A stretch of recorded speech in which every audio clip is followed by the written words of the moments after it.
Pues hablando de amor y de sexo, Nicolas Cage ha reconocido que para rodar, según qué escenas de sexo, se untó los pies con yogur. Ojo, Sí, bueno, el revuelo ha sido tremendo en las redes sociales. La noticia va por otro lado. Él no quería que le rodaran los pies y entonces al untarse los pies con yogur en ningún momento salió un plano de sus pies. ¿Por qué? Porque tenían yogur para que la gente os dijera esto que es lo que es. Pero el revuelo de las redes sociales viene por otro lado, ya que hay gente que se echa las manos a la cabeza por eso mismo, ¿no? Por el uso de productos naturales. Insisto, por eso he cogido esta noticia al estar aquí en este vídeo rural, que se asombra, ¿no? Pues de toda la vida se sabe que hay gente fetichista que utiliza a la hora de sus relaciones la miel, o que utiliza la nata, o utiliza el chocolate. Claro, el problema es dónde, en qué parte de tu cuerpo te echas pues ese producto natural. Porque la miel estará muy rica y será muy agradable, pero claro, la miel en la oreja tiene el mismo color que el cerumen. Pues sí. Puede resultar muy desagradable. O el chocolate entre las nalgas tampoco puede resultar eso muy agradable, pero sí que es verdad que cada uno le gusta lo que le gusta,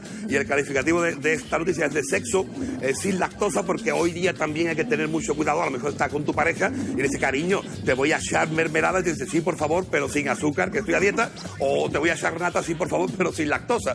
De ahí, de todas formas, eso a mí no me sorprende, ¿no? Que Nicolas Cage pues utilizara esos yogur en una de las escenas de sexo, porque creo que es algo habitual en muchas personas. Bueno, ¿me lo parece a mí o parece una conexión de cuarto milenio? El viento, ¿no? Debe ser el viento, pero... Yo creo que va a aterrizar una nave detrás. Es así, el Vaya, cohete hombre, vaya. este Tesla aterriza aquí. No Ya me verás, a sorprendería mí en tampoco. absoluto, A porque mí oigo un tampoco. ruido muy extraño. Todo cuadra. Luego...